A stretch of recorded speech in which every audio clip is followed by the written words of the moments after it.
दुपारच्या बातम्यांमध्ये स्वागत। गेल्या 30 वर्षांपासून अजित पवारांसोबत एकनिष्ठ राहून देखील अद्याप आपली योग्य ती दखल घेतली गेली नाही। हमारा नंबर कब आएगा असं म्हणत पिंपरी चिंचवडमधील राष्ट्रवादी काँग्रेसच्या नेत्यांनी आपली खदखद जाहीरपणे बोलून दाखवली। विधानसभेच्या उपाध्यक्षपदी निवड झालेल्या अण्णा बनसोडेंचा जाहीर नागरी सत्कार करण्यात येणार आहे। याकरता अजित पवार पिंपरी चिंचवडमध्ये येणार आहेत। त्याच पार्श्वभूमीवर राष्ट्रवादी काँग्रेसच्या नेत्यांनी व्यक्त केलेली खदखद चर्चेचा विषय बनला।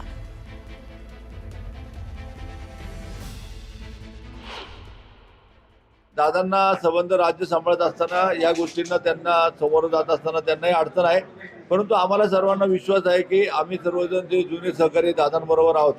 आज आम्ही गेली 33 वर्ष 32-33 वर्ष झाले आम्ही दादांसोबतच आहोत। तर निश्चितच दादा या गोष्टीचा त्यांच्या मनामध्ये कुठेतरी विचार आहे, परंतु तेही बघतात की जेव्हा संधी मिळेल ते निश्चित न्याय देतील असा आमचा विश्वास आहे। मराठवाड्याची ओळख असलेली देवगिरी किल्ला होरपळला। दौलताबाद इथल्या देवगिरी किल्ल्याला आग लागली।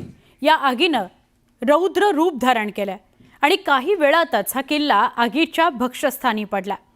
या आगीत अनेक झाडं जळून खाक झाली, तर पशुपक्षी होरपळले। काहींना गंभीर इजा झाली। अखेर शर्थीच्या प्रयत्नांनंतर किल्ल्याला लागलेल्या या आगीवर नियंत्रण मिळवण्यात यश आलंय। या सगळ्या परिस्थितीविषयी आपल्याला अधिक सांगतायत आमचे प्रतिनिधी अविनाश कानडजे। छत्रपती संभाजीनगरच्या दौलताबादमध्ये देवगिरी किल्ल्याला काल सकाळी आग लागली। तब्बल 12 तासाच्या अथक परिश्रमानंतर ही आग आटोक्यात आणण्यात आली। माझ्या मागे जो किल्ला दिसतोय तो देवगिरी किल्ला आहे आणि याच किल्ल्याला काल सकाळी चारही बाजूने मोठी आग लागली होती। आज जो किल्ला आपल्याला दिसतोय, कालच्या दृश्यामध्ये जर बघितलं तर फक्त धुराचे मोठमोठे लोट या ठिकाणी आपल्याला दिसत होते। हा किल्ला कुठे आहे की नाही अशी परिस्थिती काल या ठिकाणी होती। आग कशामुळे लागली अजून तरी अधिकृत कुठलीही माहिती प्रशासन देत नाहीये। मात्र आग 12 तासाच्या नंतर अथक परिश्रमानंतर ती विझवण्यात आली हे तितकंच सत्य आहे।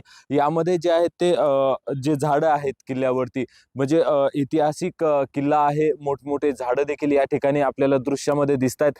तर 100 पेक्षा जास्त झाडं या ठिकाणी जळून खाक झालीत। तर एक रिपोर्ट असा आहे किंवा एक असा अंदाज बांधला जातोय की पुरातन असल्यामुळे आणि ऐतिहासिक असल्यामुळे या ठिकाणी घोरपडी असतील, मोर असतील, वेगवेगळे प्राणी असतील, त्यांना देखील काही इजा झाल्या। ते देखील या ठिकाणी या आगीमध्ये मोठ्या प्रमाणात जखमी झालेले आहेत। अजून अधिकृत सर्वेक्षण त्यांचं प्रशासनाचं आर्किओलॉजिस्ट डिपार्टमेंटचं सुरू आहे। अजून तशी अधिकृत माहिती पूर्ण समोर आली नसली तरी प्राण्यांच्या जीवाला धोका नक्कीच या ठिकाणी या आगीमध्ये झाला असावा असा अंदाज आहे। मात्र आग कशामुळे लागली, बऱ्याच वेळेस पर्यटक ज्यावेळेस वर जातात, सिगारेट असेल किंवा ते सिगारेट फुकल्याच्या नंतर त्याचा उरलेला भाग जर टाकला असेल तर त्याने देखील आग लागू शकते। आणि उन्हाचं संभाजीनगर जिल्ह्याचं तापमान जर बघितलं तर 41 अंशाच्या समोर गेलेलं आहे आणि त्यामुळं हा वणवा अधिकच मोठ्या प्रमाणात पेटला गेला आणि संपूर्ण किल्ला जो आहे तो या आगीच्या विळख्यात आला।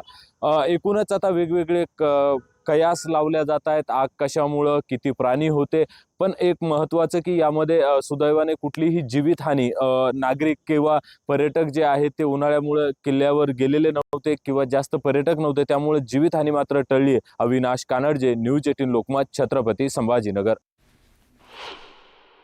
ते आपोआप शिलगलं, ते कोणी नव्हतं तिथं, कोणीच नव्हतं आणि ते एकदम जाळ झाला डीपीच्या जवळ जोरात। ते थिंगी पडायचं काम नाही, डीपीच्या पाठीमागं काही जाळ नाही, पण एकदम जागेवरच शिलगून गेलं ते। ते लोक आले अग्निशमनवाले आणि त्यांनी ते मग मशीन आणून विझवलं ते, मग नंतर गाडी येऊन विझवलं पोपवलं। हमारे गाँव वालों ने बहुत बुझाने की कोशिश करी थी और गाँव वालों का बहुत यहाँ पर अच्छा काम रहा। हमारे जो है तो ग्राम पंचायत के लीडर लोगों ने भी यहाँ पर दिन भर उसको बुझाने का काम करे। सिगरेट माणूस फेकून देतो किंवा बिडी फेकून देतो किंवा मॅच बॉक्स तिथे विसरून जातात आतमध्ये लोक, आणि उन्हाळा पुष्कळ आहे त्यामुळे पण काही सांगता येत नाही। बरं, काही मोर, घोरपडी हे असे प्राणी आहेत का की ज्याचं पुष्कळ प्राणी आहे, पक्षी आहे साहेब, आणि ते मला असं नाही वाटते का जिवंत असेल, बहुतेक त्याच्यामध्ये अर्धे येऊन जास्त आपलं प्राण गमावलं असेल सर त्यांनी।